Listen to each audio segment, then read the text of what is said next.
Telangana BJP MP व मरकजी वजीर बंडी संजय ने कहा है कि फीस रियम्बर्समेंट सदका नहीं, ये एक हक है। उन्होंने हुकूमत से मुतालबा किया कि संक्रांति से पहले तमाम ज़ेर इल्तिवा वाजिबात को अदा किया जाए, वरना बीजेपी हुकूमत को जवाबदेह ठहराने के लिए एक ज़बरदस्त तहरीक शुरू करेगी। उनका कहना था कि तुलबा हुकूमती गफलत और कॉलेज के दबाव के दरमियान फंसे हुए हैं, बीजेपी खामोश नहीं रहेगी। तेलंगाना बीजेपी सदर किशन रेड्डी की क़यादत में इंसाफ के लिए आवाज़ उठाई जाएगी। उनका कहना था कि तुलबा का मुस्तकबिल सियासी खेल नहीं है। ఫీజు రియంబర్స్మెంట్ 7,000 కోట్ల రూపాయలు బకాయిలు నెయ్యాలి. అవి కూడా ఇన్స్టాల్మెంట్లకి ఇస్తా అంటుండ్రు రాష్ట్ర ముఖ్యమంత్రి.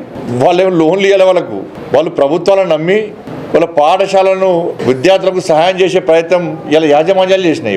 ఇవాళ కనీసం జీతాలు ఇవ్వలేకుండా ఇల్లు కిరా కట్టడం కూడా, కనీసం కరెంటు బిల్లు కూడా కట్టలేని పరిస్థితిలో విద్యాసంస్థలు యజమాన్యం అంటే దానికి ప్రధాన కారణం గతంలో ఉన్న బీఆర్ఎస్ పార్టీ, ఇప్పుడున్న కాంగ్రెస్ పార్టీ. ఇదే కాంగ్రెస్ పార్టీ ఎన్నికల ముందు హామీ ఇచ్చేది, ఫీజు రియంబర్స్మెంట్ విషయంలో బీఆర్ఎస్ పార్టీ విమర్శించేది. అలా అధికారంలోకి వచ్చినా మాత్రం ఇలా ఇన్స్టాల్మెంట్లకు ఇస్తామని చెప్పి అలా తప్పించుకునే ప్రయత్నం కాంగ్రెస్ పార్టీ చేస్తున్నది. వాళ్ళ యాజమాన్యాలు నష్టపోయి ఇలా విద్యార్థులను ఫీజు అడిగితే ఇలా విద్యార్థులు కట్టలేని పరిస్థితి, వాళ్ళ సర్టిఫికేట్స్ అన్ని కూడా యాజమాన్యం దగ్గర ఉన్నాయి, కట్టలేని పరిస్థితి, ఉన్న చదువు పైకి పోయలేని పరిస్థితి, ఉద్యోగాలు వస్తే కూడా సర్టిఫికేట్ సబ్మిట్ చేయలేని పరిస్థితి. వాళ్ళ కాబట్టి ప్రభుత్వము యాజమాన్యాల మధ్యలో ఇలా విద్యార్థులు నలిగిపోతున్నారు, రాజకీయ పార్టీల మధ్యలో యాజమాన్యాలు నలిగిపోతున్నాయి. వాళ్ళ రాష్ట్ర ప్రభుత్వం డిమాండ్ చేస్తున్నాం, సంక్రాంతి లోపట మీరు ఫీజు రియంబర్స్మెంట్ బకాయిలు చెల్లించకుంటే, 7,000 కోట్ల రూపాయలు చెల్లించకుంటే ఇలా యాజమాన్యాలతోని విద్యార్థులతో కలిసి భారతీయ జనతా పార్టీ పెద్ద ఎత్తున ఉద్యమం చేపట్టడానికి సిద్ధంగా ఉంది.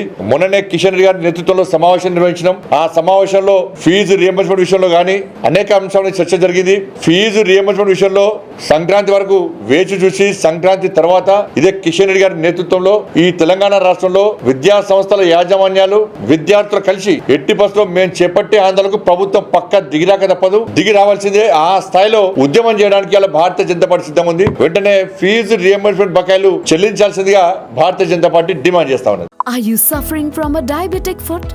At Shifa Clinic, we offer guaranteed treatment without cutting your leg. Struggling with kidney failure? No need for dialysis. And for high blood pressure or diabetes, we can help you stop lifelong medication. Visit Shifa Clinic in Hydernagar today for advanced and effective treatments.